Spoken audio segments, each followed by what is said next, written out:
Hello friends, কেমন আছো সবাই? আমি খুব ভালো আছি। আজকে আবার চলে এসেছি কোন্নগরে।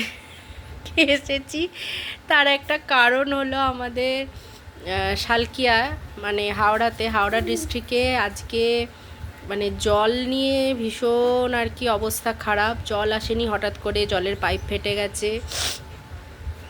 এবার জলের পাইপ মেরামত করে কালকে সারা রাত্রির কারেন্ট ছিল না, যেখান থেকে জল সাপ্লাই আর কি আসে, আমাদের যে মেন পাইপ আর কি বামুনগাছির ওই সাইডে, ওখান থেকে আসে ওই জায়গার লাইট মানে কারেন্ট অফ করে সারা রাত্রির কাজ করে সকালবেলা যে মুহূর্তে জলটা ঠিকমতো সাপ্লাই হচ্ছে কি না পাম্প চালিয়েছে, পুরো পাইপ সমেত রাস্তা সমেত ফেটে গিয়ে রাস্তা বাড়ি অর্ধেক, অনেক বাড়ি ফাড়ি ফেটে গেছে।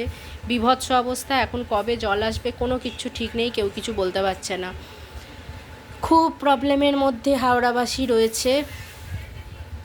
কারণ জল দেখো, অন্য কিছু শীতকালে হলে তবু ঠিকঠাক আছে যে কম জল লাগে তখন, কারণ মানুষের মানে চানের জলটা খুব কম লাগে বা সবটাই জলটা একটু কম খরচ হয়। কিন্তু গরম পড়ে গেছে এখন, এই অবস্থায় জলের এই অবস্থা হয়েছে না, মানে মারাত্মক অবস্থা। জানি না কি অবস্থা হবে। আশা করছি নিশ্চয়ই কিছু একটা ব্যবস্থা তো নিশ্চয়ই সরকার থেকে নেবে, কারণ একটা এত বড় ডিস্ট্রিক্ট, মানে নর্থের সাইডটা পুরোপুরি জল সাপ্লাই বন্ধই হয়ে আছে। এবার সব জায়গায় তো টিউব কল বা বোরিং জল এরকম সাপ্লাই নেই, বা সবার বাড়িতে পাতকুয়োও নেই। তারা কি করে করবে? সবাই বেশিরভাগ বাড়ি ধরো টাইম কলের ওপরে ডিপেন্ডেন্ট। যাই হোক, দেখা যাক কী ব্যবস্থা করে, কি হয়। আশা করছি নিশ্চয়ই খুব তাড়াতাড়ি ব্যবস্থা নেবে এবং খুব তাড়াতাড়ি জিনিসটা ঠিক হয়ে যাবে, এই সমস্যা থেকে বেরোতে পারবে। কিন্তু আমাদের যেহেতু আমাদের টাইম কলের ওপরই আমার বাপের বাড়ি নির্ভর। আমার বাপের বাড়িতে পাতকুয়ো আছে, কিন্তু সেটার থেকে টুলু পাম্পে করে জল তোলার সিস্টেমটা এখন বন্ধ করে দেওয়া হয়েছে। তো সেই কারণে একতলা থেকে তিনতলা জল তোলা টেনে সম্ভব নয়। মা বলল কোনো প্রয়োজন নেই, চলো বাবা এখন। আর আমি শ্বশুরবাড়িতে ফিরতে পারবো না, কারণ ওপর নিচ করতে হবে আমাকে, ওপরে ঘর নিচে সব কিছু ওপর নিচ করা এখন বারণ। তো কিছু করার নেই, অগত্যা মায়ের সাথে আবার ব্যাক টু প্যাভিলিয়ন, মানে ব্যাক টু মাসির বাড়ি চলে এসেছি কোন্নগরে আবার। আমার ছেলে আদ্রিত ভীষণ খুশি, মানে এখানে ও এটাই ওর মামার বাড়ি মনে করে, কারণ যেহেতু আমার মাসির ছেলে আছে এখানে, তো এটাই ওর মামার বাড়ি।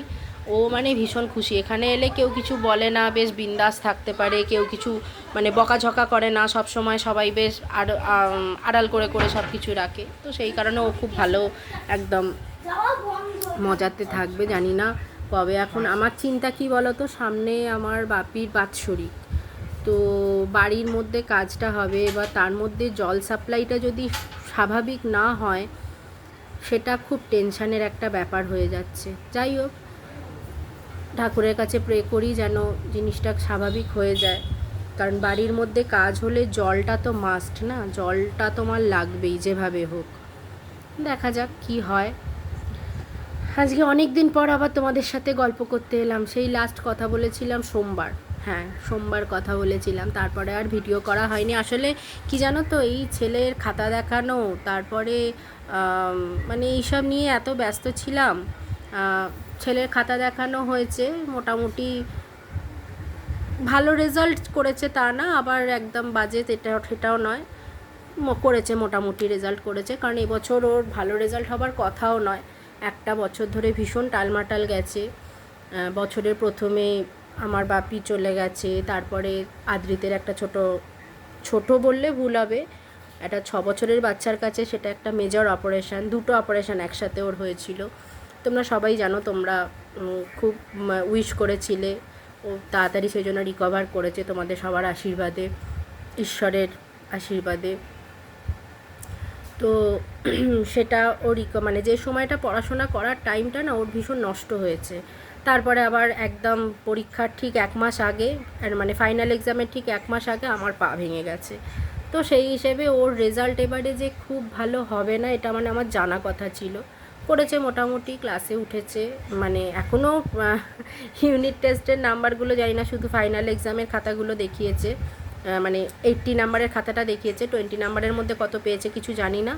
যাই হোক, কিছুতে একটা পাবে, 20-র মধ্যে 10, 12, 11 কি 1, 2, 3, 4 আমি জানি না এখনও। হতে পারে, যা হোক একটা নাম্বার পেয়েছে মোটামুটি। এখন ওদের 26 তারিখে রেজাল্ট আউট করবে, রেজাল্ট দেবে আর কি। প্রপার কী নাম্বার পেয়েছে না পেয়েছে 26 তারিখে জানতে পারবো। আর তারপরে তোমার 7 তারিখ 7 এপ্রিল থেকে ওদের নতুন সেশন শুরু হয়ে যাবে। যাই হোক, এইভাবে আবার নতুন ক্লাস, নতুন পড়াশোনা। তাই আদ্রিতকে সবসময় বলছি, দেখ এবছরে কিছু করার ছিল না, একটা প্রবলেমের মধ্যে দিয়ে গেছিলিস, সেই জন্য পড়াশোনা হয়নি। এবার থেকে মন দিয়ে পড়াশোনা করতে হবে, কারণ রেজাল্টটা ঠিকঠাক করতে হবে। ফার্স্ট সেকেন্ড না হোক, কিন্তু একটা স্ট্যান্ডার্ড রেজাল্ট তো লাগবেই, তাই না? যাই হোক, চলো আজকে অনেকক্ষণ গল্প করলাম, অনেক কিছু বললাম, জলের ব্যাপার নিয়ে কথা বললাম, আদ্রিতের রেজাল্ট নিয়ে কথা বললাম। আবার পরে অন্য একটা ভিডিওতে তোমাদের সাথে আবার জমিয়ে গল্প করবো। ততক্ষণের জন্য টাটা।